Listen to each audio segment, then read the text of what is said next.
नमस्कार, मी पंजाब डक. आज आहे 15 एप्रिल 2026. मी माझ्या शेतामध्ये आहे. बघा, शेत सगळं दुरुस्त करून ठेवलं कारण की पाऊस लवकर येणार आहे. यावर्षी पाऊस चांगला आहे आणि या ठिकाणाहून आज अंदाज देणार आहे कारण की राज्यातल्या बऱ्याच शेतकऱ्याचा कांदा काढणं चालू आहे. तर राज्यातल्या सर्व शेतकऱ्याला सांगू इच्छितो की राज्यामध्ये मात्र 17, 18, 19च्या दरम्यान काही भागामध्ये पाऊस सुरू राहणार आहे. म्हणजे परवाच्याला किती 17, 18, 19च्या दरम्यान.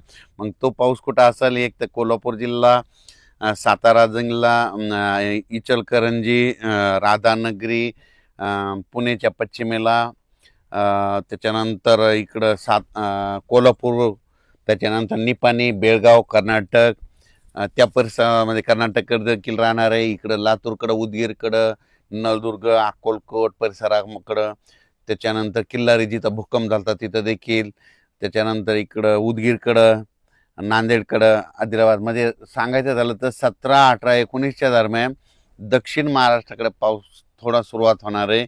सगळीकडे नाही, पण तुरळक ठिकाणी अवकाळी पाऊस येणार आहे. म्हणून ज्यांची हळद असेल, कांदा असेल, तर तुम्ही काय करा, 17 तारखेपर्यंत त्या परिसरातल्या दक्षिण महाराष्ट्रातल्या शेतकऱ्यांनी झाकून घ्यायची, ठेवायची. कारण की राज्यामध्ये 17, 18, 19च्या दरम्यान पाऊस येणार आहे. त्याच्यानंतर 21, 22च्या नंतर ते पाऊस पुन्हा थोडी थोडी वाढ होत जाणार आहे. म्हणून हा अंदाज लक्षात यायचा. मग त्याच्यानंतर तो पाऊस नाशिककडे जाईल, पुन्हा नंदुरबारकडे जाईल, धुळेकडे जाईल, जळगावकडे जाईल. त्याच्यानंतर इकडं मुंबईला देखील असेल, मुंबई, कल्याण, त्याच्यानंतर इगतपुरीकडे राहील, त्याच्यानंतर संगमनेरकडे जाईल, आंबेगाव, जुन्नर त्या परिसरात राहील, अहिल्यानगरकडे देखील पडेल काही भागामध्ये, शिर्डी, राहता त्या परिसरामध्ये देखील पडेल. म्हणून हा अंदाज सर्व शेतकऱ्यांनी लक्षात द्यायचा. म्हणजे सांगायचं झालं तर 17, 18, 19लाच बघा ना तुम्ही, थोडं वातावरणात लगेच बदल होईल. पण आज 15 आणि 16 2 दिवस मात्र असं उन्हाची तीव्रता वाढत जाणार आहे, 43 अंशापर्यंत जाणार आहे. मात्र हे अंदाज सर्व शेतकऱ्यांनी लक्षात घ्यायचा. तुम्हाला एक सांगायचं झालं तर म्हणजे 17, 18, 19च्या दरम्यान राज्यामध्ये ढगाळ वातावरण राहणार आहे. म्हणून हे लक्षात येतं. ढगाळ वातावरण असल्यामुळं लगेच गरमी देखील दिसणार आहे. म्हणून हे देखील सर्व शेतकऱ्यांना लक्षात येतं.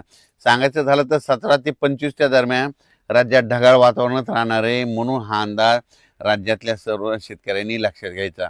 मग सांगायचं झालं तर विदर्भामध्ये देखील नागपूर जिल्हा झालं, वर्धा जिल्हा झालं, भंडारा जिल्हा झालं, त्याच्यानंतर यवतमाळ जिल्हा झालं, वाशिम, हिंगोली, अकोला, बुलढाणा, अमरावती ह्या परिसरामध्ये देखील काय होणार आहे, म्हणजे ह्या 22 ते 24च्या दरम्यान वातावरणात बदल होणार आहे. म्हणून विदर्भातल्या त्या शेतकऱ्यांनी देखील अंदाज लक्षात घ्यायचा.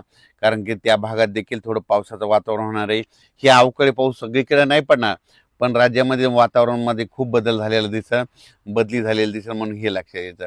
मराठवाड्यात देखील तुम्हाला एक सांगू इच्छितो, मराठवाड्यात देखील 17 तारखेला म्हणजे काय होईल, आभाळ येणार आहे 17, 18, 19च्या दरम्यान. मग मराठवाड्यामध्ये लातूर जिल्हा आहे, त्याच्यानंतर धाराशिव जिल्हा आहे, इकडे नांदेड जिल्हा आहे.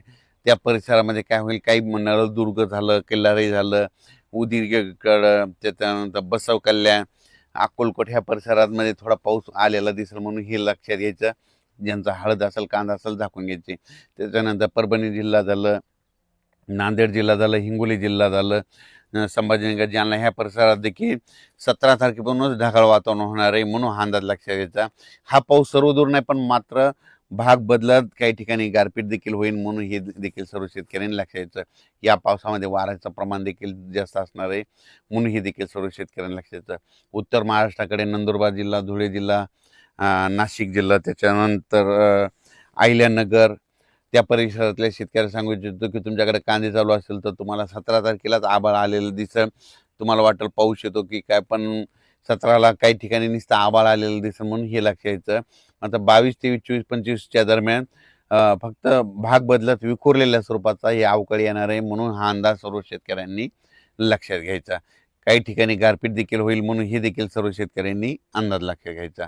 त्याच्यानंतर इकडे संभाजीनगर जिल्हा, त्याच्यानंतर इकडे कन्नड ह्या परिसरात देखील शेतकऱ्याचे कांदे काढणं, वैजापूरकडे कांदे चालू आहेत, अहिल्यानगरकडं, राहता, शिर्डी, कोपरगाव ह्या परिसरात देखील शेतकऱ्याचे फोन आले, आमचे कांदे काढून चालू. त्यांना सांगू इच्छितो की तुम्ही काय करा, 21 तारखेच्या आत तुम्ही तुमचे कांदे झाकून ठेवा. कारण की 22, 23, 24, 25च्या दिवस एक दिवस मात्र अवकाळीचं सावट आहे. म्हणून ते देखील त्या शेतकऱ्याने लक्ष द्यायचं. ह्या पावसात देखील राज्यामध्ये गारपीट देखील आहे, वारं देखील आहे आणि विजा देखील आहे. ही अवकाळी आहे म्हणून ही देखील सर्व शेतकऱ्यांना लक्षात घ्यायचं. खास करून कोल्हापूर शेतकरा, शिरोळ कारखाना, दत्त कारखाना, दत्त शिरोळ कारखाना त्या परिसरात, निपाणी, कर्नाटक, बेळगाव त्या परिसरात जरा जास्त गारपीट होणार आहे म्हणून त्या तंबाखूच्या शेतकऱ्यांनी देखील काळजी घ्यायची. त्याच्यानंतर इकडं तेलंगणात देखील काही काही ठिकाणी गारपिटीसह पाऊस पडणार आहे म्हणून तेलंगणातल्या देखील शेतकऱ्यांनी हा अंदाज लक्षात घ्यायचा. त्याच्यानंतर इकडं सातारा जिल्ह्यातल्या शेतकऱ्याचे आंबे देखील आहेत म्हणून त्यांनी देखील हा अंदाज लक्षात घ्यायचा. पुणे, जुन्नर, पुणेकरांना देखील पाऊस पाहायला भेटेल. पुणेकरांना देखील हे अंदाज पुणेकरांना देखील लक्षात घ्यायचा. मुंबईला देखील हे पाऊस अवकाळी पाहायला भेटेल म्हणून मुंबईकरांना देखील हे अंदाज लक्षात. मुंबईकरांना काही ठिकाणी गारपीट देखील पाहायला भेटेल. पुण्याकडे देखील काही ठिकाणी गारपीट पाहायला भेटेल. जुन्नर, आंबेगाव त्या पट्ट्यात देखील गारपीट पाहायला भेटेल म्हणून ह्या अहिल्यानगर जिल्ह्यातल्या शेतकऱ्यांनी देखील अंदाज लक्षात घ्यायचा. म्हणजे सांगायचं झालं तर 26 तारखेपर्यंत वातावरण खराब आहे. तर तुम्हाला एक सांगू इच्छितो होतं की उन्हाळ्यामध्ये पावसाचं कसं असतं, एकदम एकदम टेम्परेचर 38 पासून 43 अंशापर्यंत गेलं. शेवटी निसर्गच काय करतंय की लगेच पाऊस तिथे येतंय म्हणून हे कंपल्सरी शेतकऱ्यांनी लक्षात घ्यायचं. हिवाळ्यात देखील अशीच परिस्थिती असते. हिवाळ्यामध्ये दरवर्षी तापमान असतं 17-18 अंश सेल्सिअस असतं. पण त्याचा पारा जर समजा निपाडचा पारा समजा धुळे जिल्ह्याचा धुळेचा जळगावचा पारा जर ते पारा जर घसाला 2-3 अंश आला की त्या टायमाला अवकाळी येतं म्हणून हे शेवटी निसर्गाचंच आहे म्हणून तुम्हाला सांगतो. तसंच आज देखील बघा, आज आहे 15 आणि उद्या 16. आज देखील काही काही ठिकाणी जवळपास 44 अंश, कुठं 43 अंश, 40 अंशाची नोंद होईल. ही जर नोंद झाली की समजा 100% अवकाळी येणार आहे म्हणून हे लक्षात घ्यायचं. आणि तुम्ही कालच बघा, ह्या 2-3 दिवस झालं दररोज सारखे लाईटवर किडी यायलेत, पाकोळ्या यायल्यात. म्हणजे किडे पाकोळ्या यायल्यात म्हणजे हे अवकाळी पावसाचं लक्षण आहे म्हणून हे निसर्गानं देखील दिलेलं आहे म्हणून हे देखील लक्षात घ्यायचं. आणखीन एक तुम्हाला एक सांगतो, एक निसर्गामध्ये एक असं झाड आहे बघा, बहाव्याचं फुलं आहेत बघा, त्याला पिवळे फुलं लागतात बघा. बहाव्याच्या झाडाला जर फुलं लागले तर तिथून कंप्लीट 60 दिवसाला पाऊस आपल्या महाराष्ट्रात येतो. तर तुम्हाला सांगतो, आमच्या इथं शिलूला आमचे उदय डक म्हणून आहेत, त्यांचे घरी त्यांच्या प्लॉटमध्ये झाड आहेत. त्यांचा कालच मला फोन आला, सर यावर्षी 1 एप्रिलला त्याला फुलं लागले. तर त्यांना म्हणलं 1 एप्रिलपासून कंप्लीट 60 दिवस मोजा, लगेच 60 दिवसाला आपल्या महाराष्ट्रात पाऊस येते का नाही हे अंदाज निसर्गानं ते दिलेला आहे. त्याच्यानंतर पन्हाळगडाकडे गेलो होतो तर तिथल्या बहाव्याच्या झाडाला 25 मार्चला तिथं फुलं लागली. म्हणजे तिथून 25 मार्च, 25 मे आणि 25 एप्रिल, 25 मे म्हणजे तिथं जवळपास लवकरच तिकडल्या परिसरात कोल्हापूरकडे पाऊस सुरू होते म्हणून हे लक्षात यायचं. अचानक बदल झाला तर परत एक मेसेज दिला जाईल. धन्यवाद.